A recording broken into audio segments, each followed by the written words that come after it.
Tras los históricos acontecimientos del 23 de enero de 1958, fecha en la cual se puso fin a la penúltima dictadura que ha sufrido Venezuela, se profundizó un proceso de entendimiento y acercamiento entre los principales líderes de los partidos democráticos venezolanos que meses después va a dar lugar al famoso Pacto de Punto Fijo, un acuerdo que buscaba garantizar el éxito de la transición y darle gobernabilidad a la naciente democracia venezolana. Es así como tras la caída de la tiranía, el retorno de los exilados al país, la conformación de una junta de gobierno presidida por Wolfgang Larrazábal y la salida a la luz pública de quienes habían trabajado en la clandestinidad, empieza a darse todo un movimiento para buscar la mejor vía de instalar de manera fuerte un nuevo sistema democrático venezolano tras el fracaso del experimento de 1945 a 1948 y tras una dura dictadura que dejó profundas lecciones en todo el liderazgo político venezolano. En las primeras de cambio se explora la vía bien sea de una candidatura única o de un gobierno colegiado,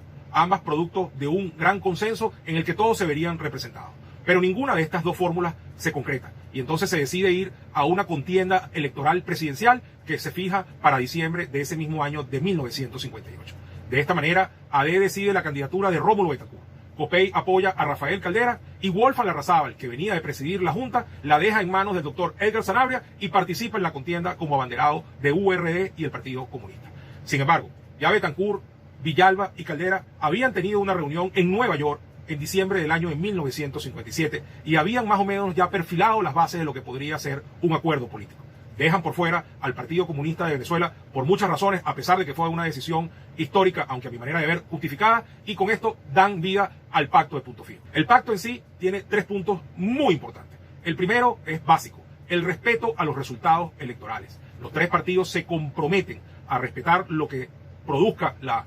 manifestación de la voluntad popular y a darle gobernabilidad a quien resulte ganador. En segundo lugar, hay un compromiso de que se va a constituir un gobierno de unidad nacional, un gobierno de coalición. Y en tercer lugar, se comprometen las partes a darle forma a un programa mínimo común. Semanas después, ese programa mínimo común también será presentado, así como el texto de un avenimiento obrero patronal. Así se llega al momento de las elecciones, sale electo ganador Rómulo Betancourt y efectivamente en cumplimiento del Pacto de Punto Fijo se establece el gobierno de coalición previsto tras la aceptación de los resultados y se integra entonces ese gobierno con 3 ministros de Copey, 3 ministros de URD, 2 ministros de Acción Democrática y Rómulo Betancourt se asume a sí mismo como el tercer representante de Acción Democrática para darle forma a su gabinete.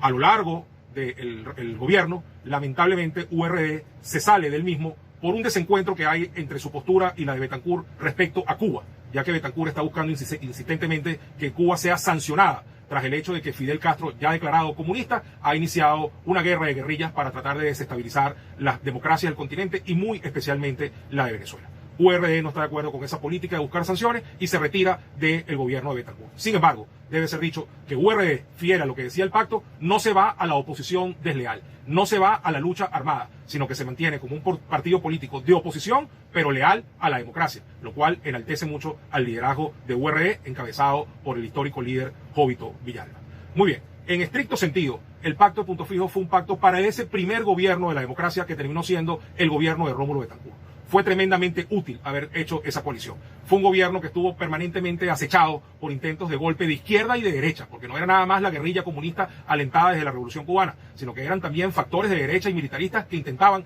regresar al poder. Sin embargo, dado lo exitoso de ese modelo, dado que efectivamente garantizó una transición a la democracia efectiva y dado que le brindó gobernabilidad, sobre la base de la inspiración de Punto Fijo, siguió habiendo acuerdos que se mantuvieron a lo largo de la democracia, como fue el gobierno de amplia base de Leoni, y por eso es que a todo el periodo de 40 años, que va desde 1958 hasta 1998, se le llama como el periodo puntofijista, orden puntofijista o sistema puntofijista, sobre la base y el entendimiento que fue el Pacto de Punto Fijo, el punto de partida de todo este sistema democrático y la posibilidad que tuvo de desarrollarse, instalarse y consolidarse. Sin embargo, insisto, en estricto sentido, el pacto había sido concebido solamente para garantizar la gobernabilidad del primer periodo constitucional y democrático.